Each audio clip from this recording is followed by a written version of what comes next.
Bismillahirrahmanirrahim. Assalamualaikum warahmatullahi wabarakatuh. Okey, kita teruskan pembelajaran kita dalam mata pelajaran Pendidikan Islam.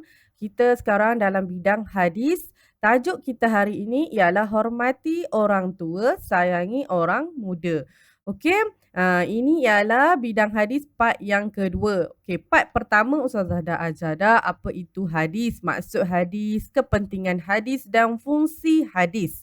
Dan kita telah membaca hadis yang menyatakan mesti menghormati orang tua dan menyayangi orang muda.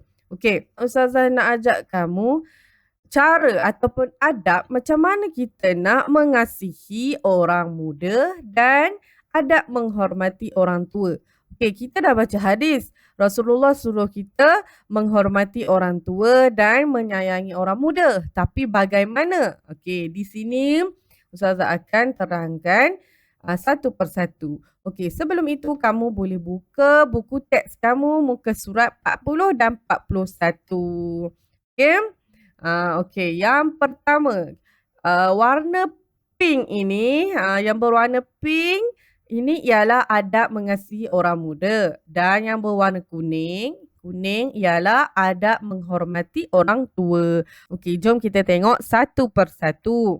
Okey, yang pertama, berbicara dengan nada yang mesra. Okey, berbicara dengan nada yang mesra. Okey, kita sebagai orang yang lebih tua, kita perlu ataupun mesti bercakap dengan orang yang lebih muda dengan nada yang mesra. Okey, nada yang mesra, bukan nada yang marah-marah ya. Okey. Seterusnya, mewujudkan hubungan baik dengan orang muda. Okey, mewujudkan hubungan yang baik dengan orang yang muda. Okey, kita sebagai orang yang lebih tua, kita kena menunjukkan contoh yang baik. Kita kena wujudkan hubungan yang baik dengan adik-adik kita. Tak bolehlah sentiasa bergaduh kan. Gaduh sikit-sikit tu tak apalah. Tapi mesti kena wujudkan hubungan yang baik. Lepas gaduh kenalah bermaaf-maafan. Okey, kalau boleh janganlah gaduh kan. Kena wujudkan hubungan yang baik. Okey, seterusnya yang ini warna kuning. Kuning ini ialah untuk orang tua. Okey, memanggil dengan panggilan terhormat. Okey. Bila kita berada dengan orang yang lebih tua daripada kita, kita kena panggil dia dengan panggilan yang paling terhormat. Panggilan yang paling dia suka. Contoh kalau dengan pakcik kita, takkan kita nak panggil nama dia. Contoh, Hasan. Oi Hasan. Tak boleh lah kalau nama pakcik kita Hasan, kita panggil dia Hasan. Tak boleh. Kita panggil dia Pak Long. Pak Long ataupun Pak Ngah ke. Panggil dengan panggilan yang terhormat. Tak boleh panggil dengan panggilan yang dia tidak suka. Okey, itu cara kita nak hormat orang tua. Okey, seterusnya, menasihati dengan kata-kata yang baik. Okey, warna pink untuk menyayangi orang muda. Kita kena menasihati dengan kata-kata yang baik. Kalau orang lebih muda daripada kita ada buat sesuatu, ada buat salah, kita perlu menasihati dia dengan kata-kata yang baik. Tak bolehlah kamu marah-marah dia, tengking-tengking dia, mentang-mentanglah dia lebih muda daripada kamu, keluarkan kata-kata yang kesat. Tak boleh. Kamu mesti menggunakan kata-kata yang baik.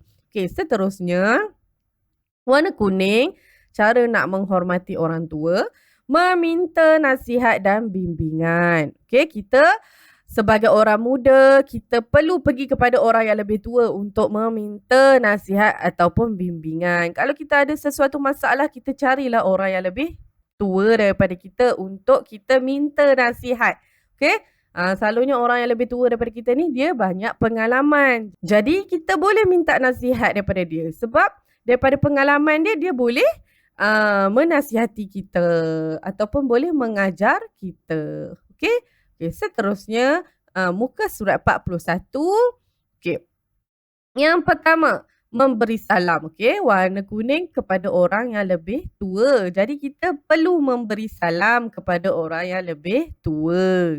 Pastikan kita dulu bagi salam dekat orang yang lebih tua. Itu cara kita menghormati orang yang lebih tua. Okey, seterusnya, sopan santun dalam berbicara. Okey, kalau dengan orang muda pun, sama ada orang muda ataupun orang tua, cara kita bercakap mesti kena sopan santun. Okey, bicara dengan lemah lembut. Okey. Okey, seterusnya warna pink untuk menghormati orang tua. Macam mana caranya? Melihat mereka dengan penuh kasih sayang. Okey, kita kena lihat mereka dengan penuh kasih sayang. Okey, seterusnya ringan tulang untuk membantu. Okey, kita kena rajin-rajinlah membantu orang yang lebih tua.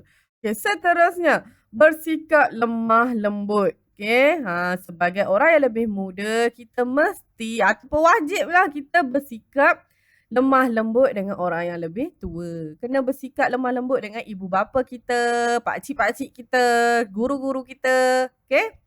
Okay, seterusnya taat kepada orang tua. Ini mestilah kan, taat kepada orang tua. Bila orang tua minta tolong apa-apa ataupun menyuruh kita apa-apa, kita mesti taat selagi arahan yang dikeluarkan itu tidak bercanggah dengan agama Islam. Okey? Seterusnya, okay, warna pink untuk menyayangi orang yang lebih muda, menunjukkan contoh teladan yang baik. Okay? Sebagai orang tua, kita kena tunjukkan contoh teladan yang baik. Okay, contoh ni nampak ni kakak ni, dia tunjukkan contoh teladan yang baik, rajin menyusun makanan di atas meja. Jadi yang muda ni adik dia pun ikutlah. Kakak dia buat macam tu, dia pun ikut. Itulah menunjukkan contoh teladan yang baik. Okay, seterusnya, yang terakhir, dahulukan orang tua dalam semua hal. Kita perlu dahulukan orang tua dalam semua hal. Contoh, kalau kita di meja makan, kita mesti dahulukan orang tua. Mesti dahulukan ibu ayah kita, atuk nenek kita. Mesti bagi mereka makan dulu, barulah kita makan. Okey. Okey, seterusnya Ustazah nak tunjukkan rumusan ataupun ringkasan daripada buku teks kamu tadi. Okey, daripada sini Ustazah nak ringkaskan supaya kamu nampak lebih jelas. Okey, adab menyayangi orang muda. Okey. Yang pertama, berbicara dengan nada yang mesra. Okey, nombor 2, mewujudkan hubungan yang baik dengan orang muda. Okey, nombor 3, menasihati dengan kata-kata yang baik. Okey, yang keempat, melihat mereka dengan penuh kasih sayang. Okey, yang kelima, menunjukkan contoh teladan yang baik. Okey, ada 5 adab menyayangi orang muda. Okey, seterusnya adab menyayangi ataupun menghormati orang yang lebih tua. Okey, macam mana adab kita nak hormat orang yang lebih tua? Yang pertama, memberi salam. Seterusnya, nombor 2, memanggil dengan panggilan yang terhormat. Yang ketiga, bersikap lemah lembut. Okey, nombor 4, ringan tulang untuk membantu. Nombor 5, dahulukan orang tua dalam semua hal. Okey, nombor 6, taat kepada orang tua. Nombor 7, sopan santun dalam berbicara. Okey, nombor 8, meminta nasihat dan bimbingan. Adab menghormati orang tua ni ada 8 semuanya. Ustazah nak masuk kepada kesan mengasihi orang yang lebih muda dan kesan menghormati orang yang lebih tua. Disayangi dan dihormati. Okay, orang yang lebih muda kepada kita tu dia akan sayanglah kat kita dan dia akan hormat kepada kita. Okay? Seterusnya, keluarga hidup bahagia. Okay? Masyarakat hidup aman. Seterusnya, orang muda lebih sopan. Orang muda lebih sopan lah bila orang tua layan mereka dengan baik. Mereka pun sayang dekat kita dan mereka pun akan lebih sopan dengan kita. Okay. Seterusnya, yang terakhir, wujud kerjasama dalam semua urusan. Okey, seterusnya Ustazah nak masuk kepada kesan menghormati orang yang lebih tua. Kesan yang pertama, wujud kasih sayang antara yang muda dengan yang tua. Okey, akan wujudlah kasih sayang. Okey, seterusnya kehidupan lebih diberkati. Bila kita ikut apa yang Nabi suruh, bila Nabi suruh maksudnya Allah yang suruh. Jadi hidup kita akan lebih diberkati oleh Allah. Okey, memperoleh ketenangan jiwa. Jiwa kita pun akan tenang je bila orang sayang kat kita kan, bila orang hormat kat kita. Jadi kita tenanglah. Tak adalah kita rasa macam sakit hati je kan. Tak ada. Okey, seterusnya dikasihi Allah Subhanallahi Taala dan Rasulullah Sallallahu Alaihi Wasallam. Okey, bila kita ikut apa yang Nabi suruh, Allah akan kasih kat kita, Nabi pun akan sayang dekat kita.